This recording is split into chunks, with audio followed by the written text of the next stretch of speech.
We are the Michigan Cannabis Freedom Coalition. MCFC's mission is to provide a fresh start to those that have been harmed by the criminalization of cannabis, using tools like resentencing, clemency, and expungement to reduce or eliminate the barriers of justice to impacted individuals, as well as provide public education and awareness.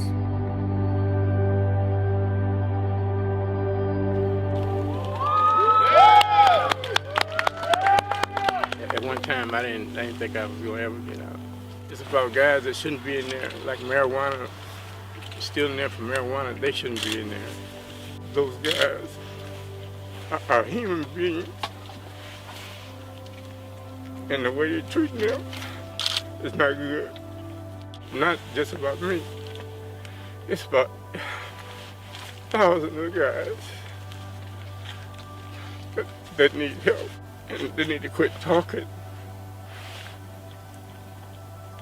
and start doing something about it. In 2008, Michigan voters approved a ballot initiative to legalize cannabis for medical use. A decade later, adult use of marijuana was overwhelmingly approved by voters.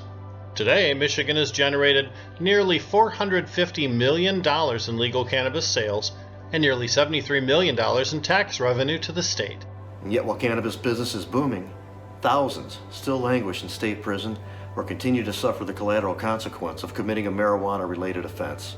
Mass incarceration and the conditions of confinement have left our correctional facilities highly susceptible to COVID-19 outbreaks.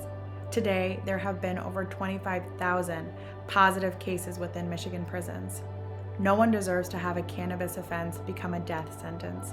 Michigan Cannabis Freedom Coalition's vision is to restore justice to those who have been harmed by the criminalization of cannabis, while working to end the epidemic of mass incarceration through comprehensive criminal justice reform.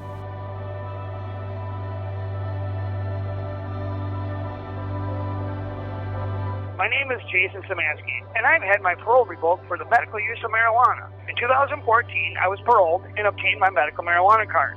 I requested that the conditions of my parole be modified to use my medicine, and the Michigan Department of Corrections obstinately refused and threatened to return me to prison. The MDOC violated my parole and penalized me several times thereafter for taking my medicine. A precarious situation evolved. 1, stop taking my medication. 2, continue using my medication and risk being returned to prison. I opted to continue to use my medication between 2014 and 18. I was then violated several times by the parole board, and in 2018 was arrested and ultimately returned to prison. Since then, the MDOC's parole board has vehemently imposed their position, stating that even the medical use of marijuana constitutes a substance abuse issue. They have now held me in prison for 3 years, expressing that I deny having a substance abuse issue for my medical use of marijuana. In concluding, I am gratefully indebted to many, many compassionate cannabis community members who have a heart to hear and to speak up.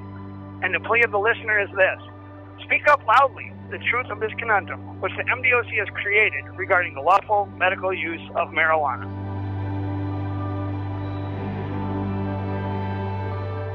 We don't see my husband since March last year. So this is very, very hard for us right now. He's sick and we don't be able to see him since then. That's one of the most harshest things that we have to go through right now with the COVID and with my son with leukemia. I miss my dad a lot and I want him to come home. I want my dad to come home because I miss him and I want to sleep with him and I want him to teach me stuff. He's the glue of the family, so we need him to come home. I have Maurice Shumate, who is incarcerated for marijuana, which is now legal. He is nonviolent. I don't even think he's ever received a ticket since he's been incarcerated, because it's just not him. He's a mentor to kids, a father, a man who takes care of his responsibilities. Nicest person in the world. I've never even seen him fight. I've been knowing him over 20 years. Sitting in prison due to marijuana. Marijuana is legal. So if anyone is in prison for marijuana, I feel like they should be released. Maybe Governor Whitmer, maybe you can make some sense of this. How are people still incarcerated for marijuana when it's legal now? Can you answer that for me? Because I'm confused. These are just a few of the many who continue to sit behind bars in Michigan prisons due to their involvement with cannabis. We must learn their stories.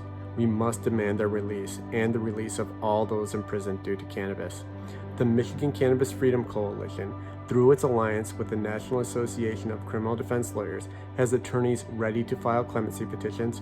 We have resources to help with prisoner reentry, and we have funds to help families and prisoners while we fight for their release. But none of this matters unless we can get Governor Gretchen Whitmer to fulfill her campaign promise to free all cannabis prisoners. Only Governor Whitmer can sign these petitions. It is up to us to let her know that the cannabis community will accept nothing less. So join our efforts. Go to our website, MIFreedomCoalition.com, and follow us on social media. Sign up to volunteer and share these stories. But most importantly, sign our petition and urge Governor Whitmer to let her know that we are not willing to compromise on the freedom of cannabis prisoners. Governor Whitmer, it is time to set up this program now.